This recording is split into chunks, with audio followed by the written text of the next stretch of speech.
Halo sob, balik lagi dengan AMV Channel. Dan kali ini aku mau review action cam lagi nih. Ini action cam flagship lagi nih sob. Jadi ini adalah GoPro Hero 8 yang kemarin udah aku unboxing. Dan ini adalah versi bundlingnya. Jadi teman-teman kalau misalnya beli ini, harganya itu sekitar 5 sampai 6,5 tergantung di e-commerce kali teman-teman yang beli ya. Tapi kalau misalnya offline lebih mahal biasanya. Jadi ini harganya segitu, dan teman-teman bisa ada tambahan untuk tripod, terus ada micro SD nya, dan juga ada baterai ini ya, baterai asli dari GoPro sendiri, yang menurutku cukup worth it sih. Karena kalau di total bundlingnya itu kira-kira hampir 1,5 sampai 1,5 juta lah mungkin ya, karena ya 1,5 juta. Jadi dengan nambah 1 juta teman-teman bisa dapat 1,5 juta melalui bundling tersebut yang memang lebih mahal tentunya, tapi ya berbayar daripada teman-teman beli sendiri kayak gitu kan.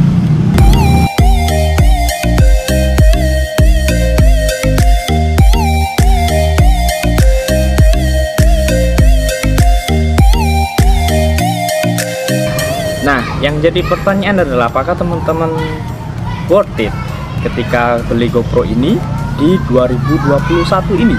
Sedangkan udah ada GoPro Hero 9 yang harganya cukup 7 jutaan ya kayak gitu ya. Terus jadi ada beberapa action kamera yang flagship seperti punya Sony, ada Insta360 One R, dan juga ada Osmo Action yang barusan ku review juga, dan ku boleh dibilang GoPro killer. Dan ini ada GoPro 8 sendiri. Apakah masih worth it? Yuk kita pantengin bareng-bareng. Nah oke, kita ngomongin masalah spesifikasinya dulu nih.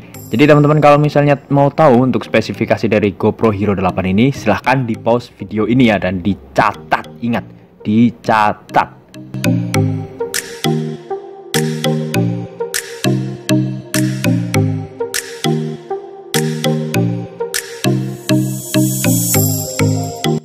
Dan anyway, untuk GoPro 8 ini dia juga sudah waterproof sampai 10 meter atau 30 kaki. Dan maaf, aku juga belum bisa ngetes sih untuk waterproofnya, cuma aku lampirin aja teman-teman kalau ini waterproof.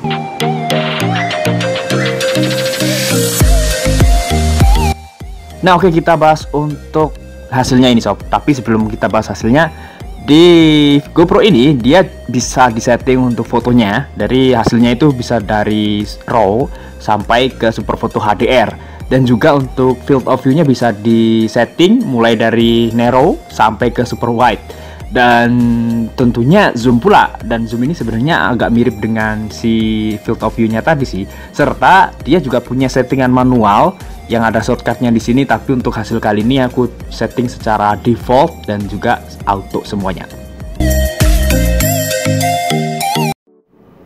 Nah ini aku ada beberapa sampel foto dari GoPro Hero 8 ini, dan menurutku untuk hasilnya itu HDR-nya bener-bener gimana ya, ciamik kayak gitu. Jadi aku jadi seneng kalau misalnya lihat si tone dari langit yang cenderung kayak apa ya, jadi keluar banget gitu warnanya. Cuma kadang aku ngerasa kayak overexposure, jadi terlalu berlebihan. Dan juga untuk field of view-nya tadi bisa disetting mulai dari narrow, terus ke linear sampai ke super wide atau wide yang ngomongnya. Jadi wide-nya itu di 170 derajat seperti itu sob. Dan mungkin kalau misalnya teman-teman punya pendapat lain, silahkan dituliskan di kolom komentar. Ini aku udah lampirin untuk beberapa jepretannya seperti itu.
Nah, kali ini untuk videonya nih. Jadi untuk videonya bisa kita custom, dan untuk resolusinya sendiri mulai dari 1080 sampai ke 4K, dan untuk 4K-nya bisa 60 fps. Untuk frame rate tertingginya itu di 240 frame per second, tapi di resolusi 1080 atau HD. Jadi kalau misalnya kita slow mo jadi inilah ya, jadi 8 kali slow mo. Dan juga untuk angle-nya itu ada 4 settingan sampai ke super wide. Tapi kalau misalnya teman-teman pakai setting ke super wide, hypersmooth-nya cuma bisa di on. Tapi kalau misalnya maksimal di wide, hypersmooth-nya bisa di boost. Serta dia juga ada settingan yang lain seperti exposure, white balance, ISO, dan lain sebagainya. Cukup lengkap lah ya. Nah, ini untuk hasil selfie dengan GoPro. Jadi teman-teman bisa lihat tone-nya, mukaku seperti apa. Dan ini lagi jam 3 ya, dan agak mendung. Jadi ya nggak terlalu cerah dan nggak terlalu terang harusnya. Dan ini aku nggak pakai tripod, nggak pakai apa-apa, cuma pakai tangan saja, dan sekitar 50 meter. Jadi teman-teman bisa lihat untuk super view-nya si GoPro itu mampu menangkap seberapa gitu field of view-nya. Harusnya 170 derajat, itu gede banget ya, kayak gitu. Dan kita coba lari sebentar dan lari ke belakang. Untuk di hasil video selfie ini bagus sih, tapi aku kurang suka kayak over sharp gitu ya, jadi kayak over exposure ngomongnya. Cuma ya mungkin ini tergantung preference teman-teman sih. Kalau misalnya suka yang lebih mencolok warnanya, pasti teman-teman suka. Tapi kalau misalnya teman-teman suka yang lebih natural, itu kurang lah ngomongnya. Tapi sebenarnya ini bisa disetting. Cuma aku kan di sini nunjukin kalau teman-teman ini settingan defaultnya semua dari si GoPro-nya sendiri. Dan untuk selanjutnya kita coba untuk tes dari motovlog seperti biasa. Jadi ini aku untuk di motovlog itu pakai settingan 4K 30 fps dengan field of view wide, sehingga hypersmooth-nya bisa di boost. Dan hasilnya bener-bener deh, kalau misalnya masalah stabilisasi ini hypersmooth 2.0 ini emang cakep sih ya, kayak tanpa ada getaran gitu, jadi kayak flawless gitu. Jadi kayak apa ya, namanya bener-bener kayak gimbal kayak gitu sih. Jadi teman-teman bisa silahkan dinilai sendiri lah ya.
Nah, sama seperti yang di DJI Osmo Action kemarin.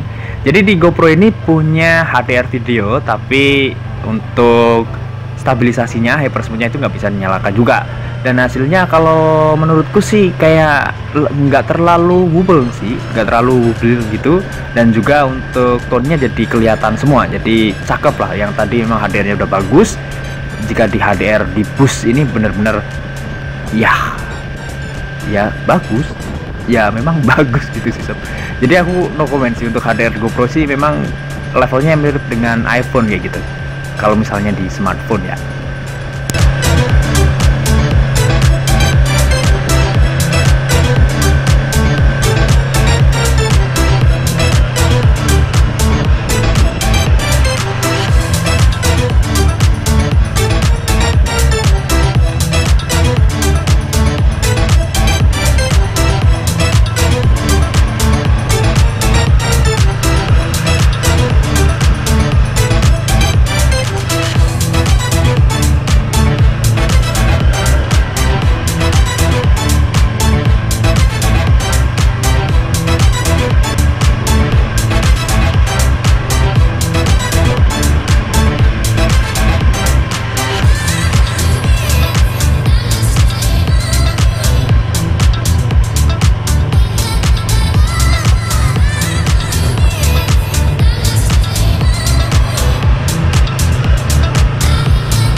Dan untuk fitur-fitur yang lain, GoPro ini juga punya time warp atau ngomongnya hyperlapse ya. Jadi hyperlapse itu kayak video gitu. Jadi dia bisa disetting dari percepatannya itu mulai dari 10 kali sampai 30 kali. Tapi kalau misalnya asiknya lagi di GoPro ini bisa di auto. Serta ada time lapse juga yang bisa disetting di 4K, dan untuk jedanya juga bisa disetting dari 0,5 detik sampai dengan 60 detik. Keren gak tuh?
Tapi tenang dulu sob, jadi GoPro ini juga punya sedikit kelemahan sih, terutama jika dibandingkan dengan yang generasi sebelumnya, GoPro Hero 7. Jadi dari segi hardware-nya atau dari segi apa ya kamunya, karena build-nya lah ya. Jadi ini untuk kompartemen baterainya itu agak susah diambil. Jadi kalau misalnya teman-teman buka, harus ngelepas dulu untuk cap-nya tadi, dan juga mau ngambil memorinya ini agak susah.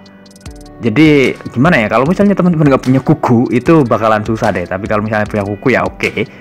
Ya itu aja sih. Sama lensanya, anehnya GoPro ini yang di versi 8 nggak bisa diganti gitu sob, untuk lensanya. Sedangkan untuk yang versi 7 itu udah bisa kayak gitu. Aneh kan?